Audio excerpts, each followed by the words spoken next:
they're at a crossroad in life. Meaning that you got one or two roads that you can go down. There's one road that you've been going down, you've been tired of going down that road.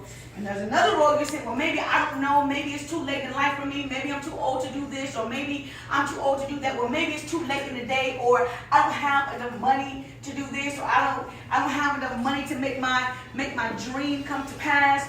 Well, we have a choice and a change of mind that we're going to do whatever it takes to get that done. Yes.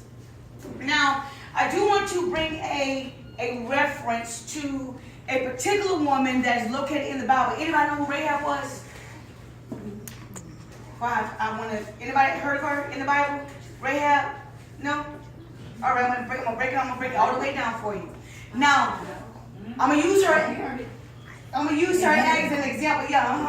I'm gonna use her as an example. You can find her in the book of Joshua, the portion that I want to use, because I feel like Rahab's gonna help somebody in here tonight.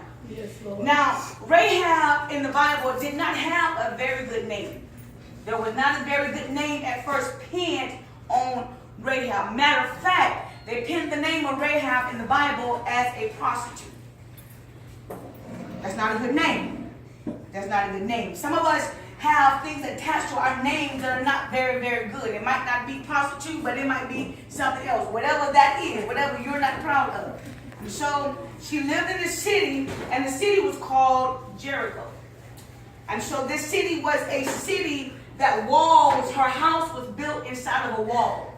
And how I want to say to that is there are some of us in here tonight, we have walls that are built up in our lives so nobody can touch those particular areas. We have things that we built up in there. There are people that we don't trust and things that we don't do, and people's house that we don't go to because you've been hurt.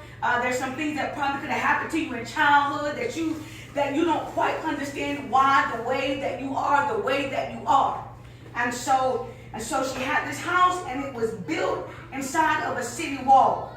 And so she had a house to where she could see everything else that was coming and everything else she had a house to where everything was coming and everything was going.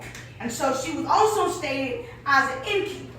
So she was a woman that was a prostitute, but she housed everything that came in, everything that was not good and everything that was not like God, it came in that house. So she was not broke. She had money because, of course, she was a prostitute. And so, but although Rahab had money, although Rahab had a house, although Rahab had a good job, I'm going to bring this to where we are here. Although Rahab did not want for anything, but there was something in Rahab's life she was missing. It was something she was missing. It was something she was missing.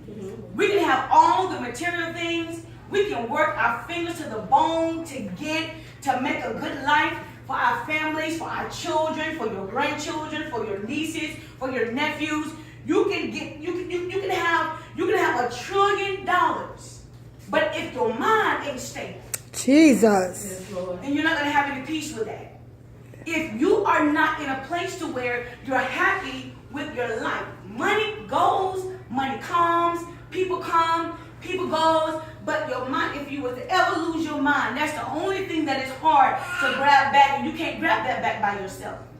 And so she had all these things. She had the house, she had the money, and we work so hard to get all these things that we think that these things are going to make us happy. We think that those things are going to take the pain away. We think that those things are going to take the hurt away. We think that those things are going to just make us some type of a new person that is better, but all on the inside, we're a ball full of anger. We're a ball full of hatred. We're a ball full of resentment. We got unforgiveness in our hearts for other people. And so if we are going to change effectively, we've got to get rid of those things that cause us to have mental breakdowns. Yes, Lord.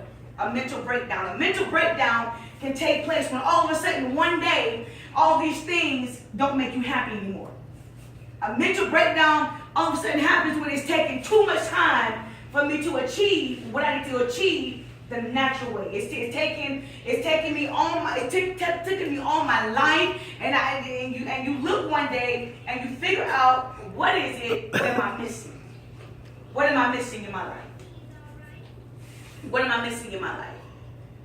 And so, out of all these things that this woman had, she was yet and still missing something. There was something that she was missing. It was something that she was missing. So, we get to the part to where there was a time to where the city was about to be destroyed because of the things that were going on in the city.